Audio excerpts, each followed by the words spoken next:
The autopsy on the young man shot and killed by an Arlington police officer last month shows he was high on a powerful designer drug, sometimes called N-bomb. Rookie Arlington police officer Brad Miller shot and killed Christian Taylor at a car dealership Taylor broke into and ransacked on August the 7th. Marijuana was found in his system as well. Fox 4's Sean Rabb joining us live with more on these autopsy findings. Sean. Steve, that synthetic drug has become popular in Texas, according to experts, and they say that it's likely behind Christian Taylor's strange, caught-on-tape behavior August 7th. No one would call Christian Taylor's behavior normal the night the unarmed 19-year-old was shot 4 times by rookie Arlington police officer Brad Miller inside this car dealership. And no one knew why. Now, everyone knows. Autopsy results released show the college athlete, Mansfield Summit grad, had a small amount of THC, the active ingredient in marijuana, in his bloodstream, and also in Taylor's blood, a synthetic drug named N-bomb, at, experts say, an intoxicating level. The thing probably of most importance is the N-bomb, as it's called for short. It's actually got a long chemical name, but it's called N-bomb. Dwayne Fuller is a 30-year forensic toxicologist who says this N-bomb, and these are images of the drug as it's sold on the street, is dangerous. It's a psychedelic drug. It's a designer drug. It can cause agitation, aggression, hallucinations, and altered reality. Is it something you take orally?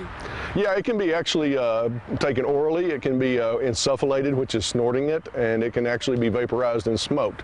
What we see of Christian Taylor, breaking through a Ford Mustang's front windshield with his hands and feet, driving his SUV through the plate glass of the showroom, the kind of behavior Fuller says you can see with people on this drug, made to imitate LSD, popular decades ago. You're seeing things that aren't there, you're experiencing things that aren't really happening, and so as there were bad trips back in those days on LSD, there were bad trips on N-bomb.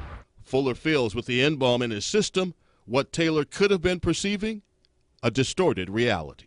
So we really don't know what he was thinking and what his reality was to him that night. He was probably seeing things and acting on things that nobody else was experiencing. Now, while the autopsy indicates recent marijuana use, Fuller, our toxicologist, says recent or present from chronic use can't really be determined. What he says contributed heavily to the tragic events of that night, though, that synthetic psychedelic drug. Ingredients and recipes, Steve, he tells us, all over the internet. All right, Sean, this autopsy report, 18 pages, a lot of information. What jumped out at you?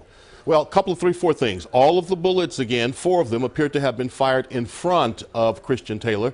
There was no evidence of physical assault, no blunt force trauma, no signs of being placed in a chokehold or neck restraint or anything like that. And lastly, Steve, we know the field training officer did deploy his taser that night. It was of no effect because only one of the 2 prongs in that taser appeared to make contact with Christian Taylor. Okay, Sean Rabb in our Dallas newsroom, thank you. All right.